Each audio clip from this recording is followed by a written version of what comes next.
Բարի օր հարգելի հետևորդներ, եթերում ABC լուրերի ամփոփիչ թողարկումն է, ես Սվետլանա Պետրոսյանն եմ, նախ կարևորը համառոտ։ Իրան-Ադրբեջան լարվածությունը խորանում է, ինչ է իրականում տեղի ունենում և ինչ զարգացումներ կարող են ունենալ այս իրադարձությունները։ Հարավային Ադրբեջանի թեման կրկին ակտիվանում է, որտեղից է ծագել խոսույթը և ինչ նպատակ է հետապնդում։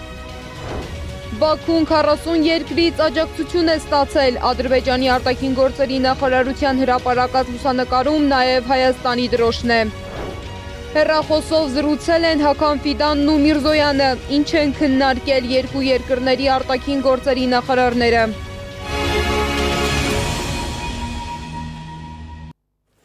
Մերձավոր արևելքում լարվածությունը շարունակում է աճել։ Ամերիկայի Միացյալ Նահանգների նախագահ Դոնալդ Թրամփն այսօր հայտարարել է, որ Իրանի հետ որևէ համաձայնագիր չի կնքվի անվերապահ կապիտուլյացիայից բացի։ Նա նաև նշել է, որ դեմ չէ Իրանում կրոնական առաջնորդ ունենալուն, սակայն ըստ նրա այդ առաջնորդները պետք է լավ հարաբերություններ պահպանեն Միացյալ Նահանգների և Իսրայելի հետ։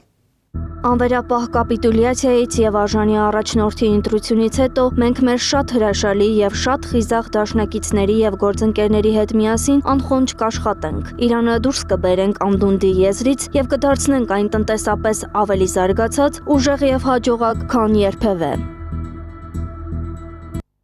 Մերձավոր արևելքում սրվող իրավիճակը սկսում է անդրադառնալ նաև հարևան երկրների հարաբերությունների վրա։ Թեպետ Իրանը հերքում է, որ հարվածել է Ադրբեջանի տարածքին մեղքը վերագրելով Իսրայելին, բայց Բաքուն պնդում է հակառակը։ Ադրբեջանը նույնիսկ տարհանել է Թեհրանում իր դեսպանատան և Թավրիզում իր գլխավոր հյուպատոսության աշխատակիցներին, նաև ժամանակավորապես դադարեցրել է Իրանի հետ բեռնափոխադրումները։ Ինչ է իրականում կատարվում և ինչպես կշարունակվեն զարգացումները, թեմային անդրադարձել է Անի Աբաղյանը։ Ադրբեջանը կուլ տվեց Իսրայելի Նախիջևան ուղարկած, այսպես ասած, խայծը։ Նրանք, ովքեր մի ժամանակ ցանկանում էին փորձել մեր ուժը, ջախջախվեցին երկաթե բռունցքով։ Այսօրվա միջադեպը նույնպես նույն արդյունքը կտա։ Հետևաբար այս հարցի վերաբերյալ պետք է գործողությունների ծրագիր կազմվի։ Բոլոր հանձնարարականները տրված են։ Ալիևը բռունցք է ցույց տալիս Իրանին, սպառնում, զգուշացնում այն ֆոնին, երբ Իրանը հայտարարում է Ադրբեջանի ուղղությամբ անօդաչու չի արձակել։ Սիոնիստական կեղծ ռեժիմի կողմից տարբեր միջոցներով մուսուլմանական երկրների հարաբերությունները խաթարելուն ուղղված նմանատիպ գործողությունները նախադեպեր ունեն։ Ադրբեջանագետ Տաթևիկ Հայրապետյանի գնահատմամբ Բաքուն միտումնավոր է սրում վիճակը։ Ալիևի ելույթը պարունակում է որակումներ և սպառնալիքներ, որոնք փաստացի միտված են իրավիճակն էլ ավելի էսկալացնելուն։ Ադրբեջանի խոսքերը ծիծաղելի են Իրանի համար, իսկ վրեժի տերորիստական գործողության մասին խոսելը կարճամտություն, ընդգծում է իրանագետը։ Շատ կոպիտ և սխալ տրամաբանական կառուցվածքով խոսք է։ Ոնց կարող է ինքը պատժել Իրանին, եթե ասենք նույնիսկ դա Իրանի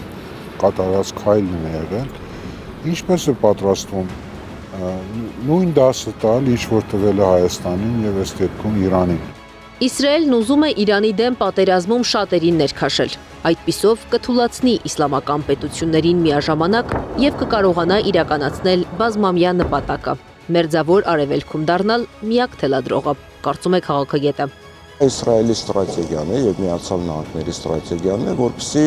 Ադրբեջան և Իրան ռազմական գործողություններ տեղի ունենան, որին բնականորեն ներքաշվելու է նաև Թուրքիան։ Թուրքիայի ներքաշվելու դեպքում բնականաբար արդեն ակտիվանալու են նաև քրդերը, Իրաքի քրդերը, Իրանի քրդերը, Թուրքիայի քրդերը, և այդ քրդերը ամենը իր ծրագիր ունի, մեկը Թուրքիայից ուզում անկախանալ, մեկը Իրանից, մյուսը Իրաքից, և ասա երկարատև տարիներ տևող պատերազմ է լինելու։ Բաքու ուղարկված անօդաչուն ակնհայտ սադրանք էր Իրանի դեմ, կարծում է Խանլարյանը։ Մինչ Ստեփան Դանիելյանը հավանական է համարում և ամերիկյան, և բրիտանական կողմերի ներգրավվածությունը, իրանագետը վստահ է, Իսրայելն է ուղարկողը։ Ի դեպ, հետաքրքիր է, որ ադրբեջանցիներն էլ տեսախցիկները միացրած, կարծես սպասում էին հարվածներին։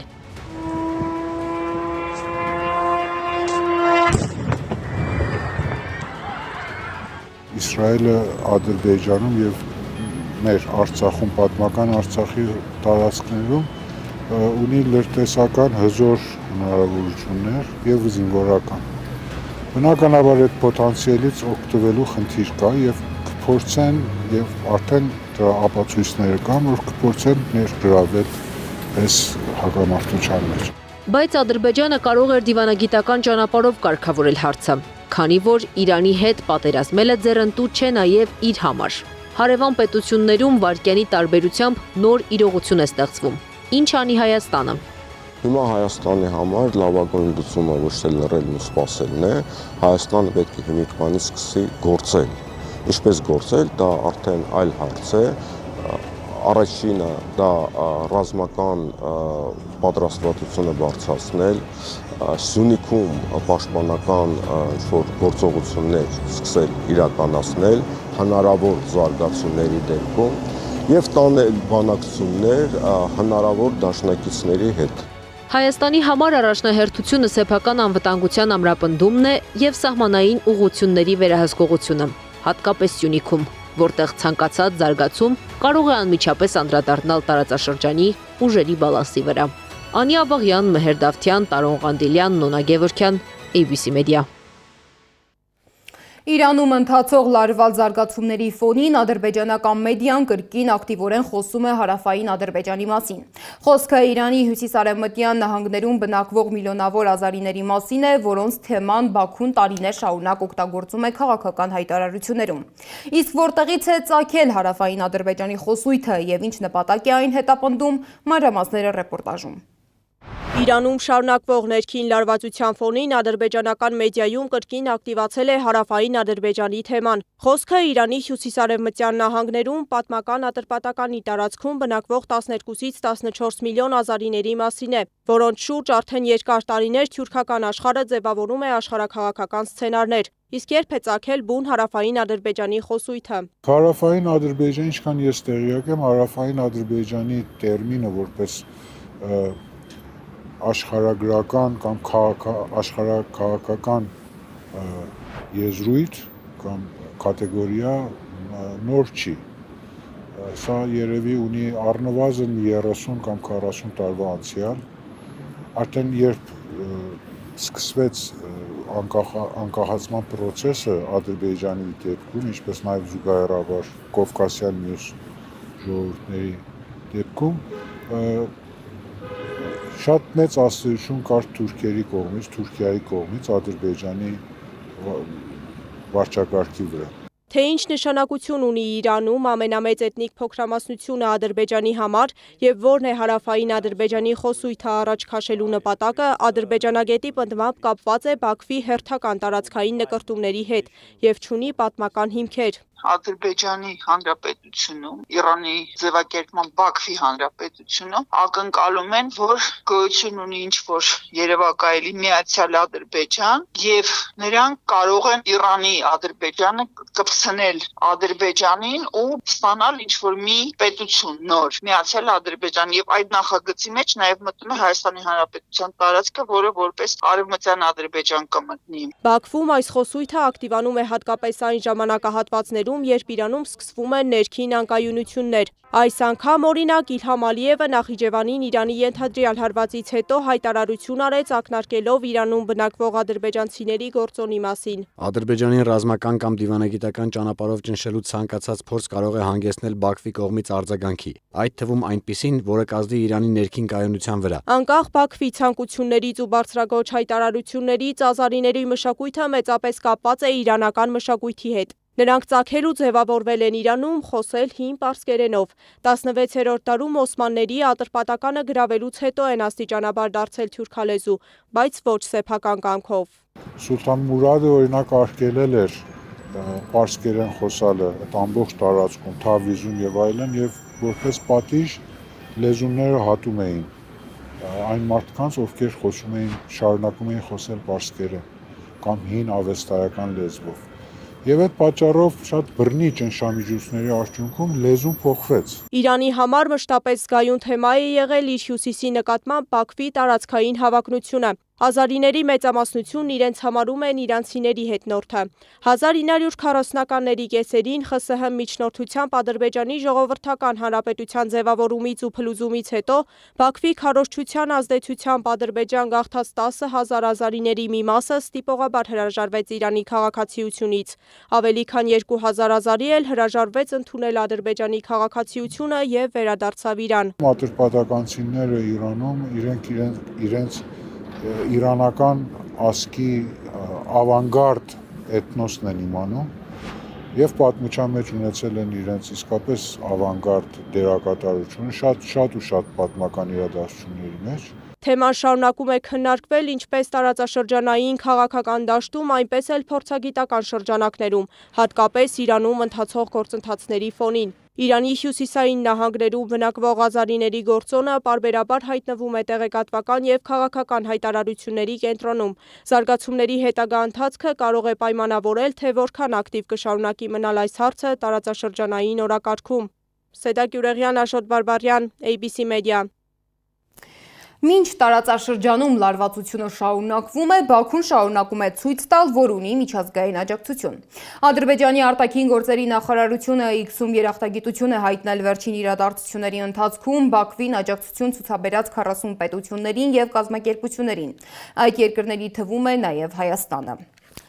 Այս ֆոնին Միացյալ Նահանգները զգուշացրել է Ադրբեջանում գտնվող իր քաղաքացիներին չմեկնել Նախիջևան անօդաչուների հարվածի պատճառով։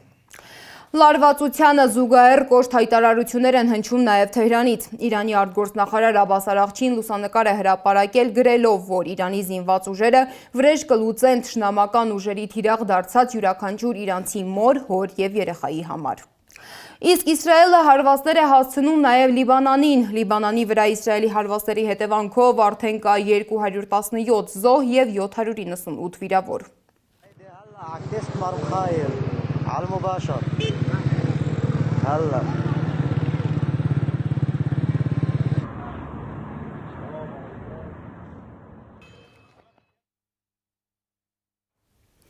Հայաստանի արտգործնախարարությունը հայտնել է, որ նախորդ 2 օրերին Արաբական Միացյալ Էմիրություններից Դուբայ ավիաընկերության իրականացրած 2 չվերթերով Հայաստան է վերադարձել Հայաստանի 197 քաղաքացի, նախատեսվում է եւս 45-ի վերադարձը։ Մերձավոր Արևելքում տեղի ունեցող զարգացումները այսօր հեռախոսով քննարկել են Հայաստանի արտգործնախարար Արարատ Միրզոյանը եւ Թուրքիայի նրա գործընկեր Հական Ֆիդանը։ Զրուցակիցները ըստ Երևանի հաղորդագրության մտահոգություն են հայտնել վիճակի շարունակական սերման կապակցությամբ, կարևորել տարածաշրջանում կայունության եւ անվտանգության հաստատումը։ Հայաստանի արտգործնախարարությունը երեկ հայտնել էր նաեւ Ադրբեջանի արտաքին գերատեսչության ղեկավարի հետ Արարատ Միրզոյանի նույնաբովանդակ զրույցի մասին։ Տարածաշրջանային լարվածության ֆոնին Հայաստանի իշխանությունը վստահեցնում է, Հայաստանի համար այս պահին որևէ վտանգ չկա։ Խորհրդարանական ճեպազրույցի ժամանակ ԿՊ պատգամավոր Արթուր Հովհաննիսյանը հայտարարել է, որ Հայաստանի եւ Ամերիկայի Միացյալ Նահանգների, նաեւ Հայաստանի եւ Ադրբեջանի միջև ձեռք բերված պայմանավորվածությունների վերաբերյալ որևէ ռիսկ չի տեսնում։ Նույն դիրքորոշումն ունի նաեւ Ազգային ժողովի եվրոպական ինտեգրման հարցերի մշտական հանձնաժողովի նախագահ Արման Եղոյանը։ Նրա խոսքով այս պահին կարևոր է գնահատել այն խաղաղությունը, որը ունի Հայաստանը։ Մենք հետևում ենք իրավիճակին բնականաբար եւ մեր սահմանին տեղի ունեցող բոլոր իրավիճակների վերաբերող ուրեմն վերաբերելի ռիսկերը հասցեագրվում են համապատասխան մարմիններում։ Սրա մասին կարծում եմ լրացուցիչ տեղեկատվություն արդեն կհաղորդեն հաջորդ անվտանգության խորհրդի նիստերից հետո կամ համապատասխան մարմինները, եթե դրա անհրաժեշտությունը լինի։ Ծրագրերի հետ կապված էլի շատ կարևոր է ձեր հարցը, որովհետև ես տեսա նաև մամուլում նման մտավախություններ եւ մեկնաբանություններ կային։ Մենք առաջ ենք շարժվում են փաստաթղթերով, են պայմանավորվածություններով, որը որ կա եւ այս պահին որևէ ռիսկ չկա կապված Հայաստանի եւ ԱՄՆ-ի միջև, Հայաստանի եւ Ադրբեջանի միջև ձեռք բերված պայմանավորվածությունների հետ։ Իսկ արդյոք դուք տեսնում եք, որ այսօր մեր եռացող տարածաշրջանում Հայաստանը ինչ որ առումով խաղաղության կղզյակ է եւ մեր բալանսավորված հարաբերությունները մեր հարևանների հետ մեծապես նպաստել են դրան։ Եկեք սա գնահատենք որպես ելակետ, եթե մենք ուզում ենք ինքներս մեզ հետ անկեղծ լինել եւ ոչ թե ուղակի այսպես գիտեք անհանգստացնենք մարդկանց, այլ տեղեկություն փոխանցենք մարդկանց, նախ գնահատենք, որ մենք ունենք խաղաղություն եւ փաստորեն մեր հաշվարկները, մեր քայլերը, մեր բոլոր ուրեմն այն հարաբերությունները, որ մենք հաստատել ենք բոլոր կողմերի հետ, սկսած ԱՄՆ-ից,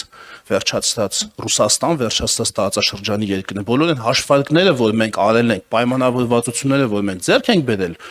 մինչ այս պահը ցույց են տալիս, որ հնարավոր դասավորվածության մեջ Հայաստանի համար ապահովում են լավագույն հնարավոր արդյունքը այս պահի դրությամբ։ Այդուամենայնիվ Իսրայել-ԱՄՆ-Իրան ռազմական լարվածությունը ազդեցություն է ունենում Հայաստանի տնտեսության վրա։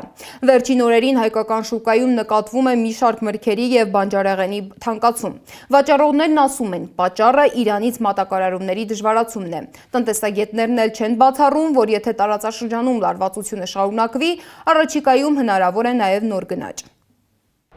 Իրան-Իսրայել ռազմական լարվածությունն արդեն ազդել է հայկական շուկայի վրա։ Պատերազմի ֆոնին հանրապետությունում սկսել են թանկանալ մի շարք մրգեր եւ բանջարեղեն, կաթնամթերք ու պարենային ապրանքներ, որոնք մեծ մասամբ ներմուծվում են Իրանից։ Վաճառողները նշում են, վերջին օրերին հատկապես թանկացել են լոլիկը, վարունգը, սմբուկը եւ որոշ մրգեր։ Պատճառը մատակարարումների դժվարացումն է։ Պայմանավորվածը պատերազմով թանկացում է դրս եկած ապրանքները, իսկ տեղականները նորմալ են։ Օրինակ որ ապրանքն է դրսից որ թանկացել է։ Բիբարներն են դրսից, բադրջանը, բրոկոլին մեկել։ Որքան է թանկացել։ Տահակին թանկացել է, մոտ 500 դրամի տարբերությամբ արդեն թանկացումներ կա։ Որքան ժամանակ է թանկացել է։ Ես պատերազմից սկսվելից հետո։ Միևնույն ժամանակ մասնագետները նշում են, Հայաստանը մեծապես կախված է Իրանից ներմուծվող գյուղմթերքից, հատկապես ձմռան եւ գարնան ամիսներին, երբ տեղական արտադրությունը սահմանափակ է։ Տարեկան 35 միլիոն դոլարի պարեն է Հայաստանն Իրանից ներկրում։ Երբ որ բավարար քանակությամբ տեղական գյուղմթերքը չի արտադրվում, մենք ստիպված ենք լինում ներկրել, այդ թվում նաև Իրանից։ Այդ ներկրում համատաբար էժան է եւ մեր ժողովուրդը դրա շնորհիվ կարողանում է ունենալ տարին 12 ամիս այս կամ այն բանջարեղենի եւ մրգի տեսականի։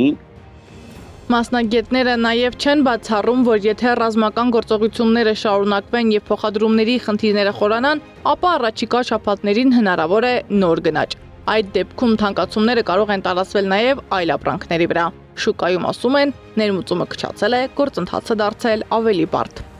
Պատերազմի իրավիճակով պայմանավորված Իրանը փակել է սահմանները հասկանալի պատճառով, առաջին հերթին նրանք մտածում են իրենց ներքին պարենային անվտանգության մասին, իրենց ժողովրդի պարենով ապահովման մասին եւ իրենք ամեն ինչ անել են, որ այդ պարենը մնա իրենց երկրում ու կարողանան իրենց ժողովրդի դրանով բավարարել։ Որ թանկացել է բանջարեղենը նկատում են նաև քաղաքացիները, օրինակ լոլիկը, որը նախկինում արժեր 800 դրամ, հիմա 1200 դրամ է։ Բանջարեղենի գներում թանկացում նկատում եք։ Ինձ մի խոսցնի ես չգիտեմ, բա չէ, չգիտես որ թանկացել է։ Թանկացում ամեն տեղ ամեն ինչի մեջ էլ կա։ Ընդհանրապես ամեն ինչն է թանկացել։ Օրինակի համար խմելու ջուրը, որ շշով առնում են 170 դրամ, դարձավ 210 դրամ, կես լիտրներ, եթե չեմ սխալվում։ Նայած որ քանի սորտի լոլիկներ կան։ 800-ից կա 1200, բայց այսքան տուփի մեջ։ Մանրերից 1200, դա 1100 չեմ հիշում։ Ես դժգոհ չեմ։ Նորա թանկացել։ Միշտ է թանկ եղել։ Միշտ է թանկել։ Ես սարևսուր չեմ անում, կինս։ Բայց տանը որ անում են ինչ-որ դժգոհություններ կան թանկացել։ Իհարկե։ Ինչն է թանկացել։ Ամեն ինչ։ Ինչ ասեմ անուններով, կանաչեղենից համեմը, կոտեմը, լոլիկը ընդհանուր թանկ էր էլի, ընդհանուր թանկ էր։ Դե այսօրվա լոլիկն էլ ոնց ասեմ, ուտելու բան չեն, հողինը պետք է լինի, գոնե թեկուզ թանկ լինի, բայց դե էլի որ թորնիկները ուտեն։ Տնտեսագետը նշում է, որ խնդիրը միայն ապրանքների քանակի նվազումը չէ, պատերազմական վիճակը անմիջապես ազդեցություն է ունենում լոգիստիկ ամբողջ շղթայի վրա։ Տարածաշրջանում անվտանգային ռիսկերի աճը բարդացնում է բեռնափոխադրումները, երկարացնում ճանապարհի ժամանակը, ավելացնում ապահովագրական եւ տրանսպորտային ծախսերը։ Այս ամենը վերջնական արդյունքում արտահայտվում է ապրանքների թանկացումով։ իրանական բարենը փոխարինելու տարբերակներ պետք է գտնենք։ Դա կարող է լինել Թուրքիայից, Վրաստանից, Ռուսաստանից կամ այլ երկրներից, բայց այդ երկրներից բարենի բերելու դեպքում մենք ունենալու ենք որոշակի գնաճ։ Պայմանավորված տրանսպորտով, ինչպես նաև այդ երկրներում նույն բանջարեղենը միշտ ավելի թանկ է, քան Իրանում։ Պարսյանը հիշեցնում է Հայաստանի անկախացումից հետո Իրանն էր այն պետությունը, որն առաջինը մեծ հետառևտրային պայմանագիր կնքեց ու այդ դժվար պահին աջակցեց Հայաստանին։ Այդ ժամանակներից սկսած Իրանը Հայաստանի շուկայում կարևոր դեր ունի։ Այսպիսով տարածաշրջանային լարվածությունը արդեն ազդեցություն է ունենում նաև Հայաստանի շուկայի վրա, արտահայտվելով ամենօրյա սպառման ապրանքների թանկացմամբ։ Սեդա Մակարյան, Էդիկ Մալաքյան, Նոնա Գևորգյան, ABC Media։ Այս ժամի համար նախատեսել էինք այսքանը, շարունակեք հետևել մեզ YouTube-ում, Facebook-ում, Telegram-ում, WhatsApp-ում, Instagram-ում ու TikTok-ում կամ այցելեք մեր պաշտոնական կայք 3w.abcmedia.am։ Մնացեք խաղաղությամբ, բարի գիշեր։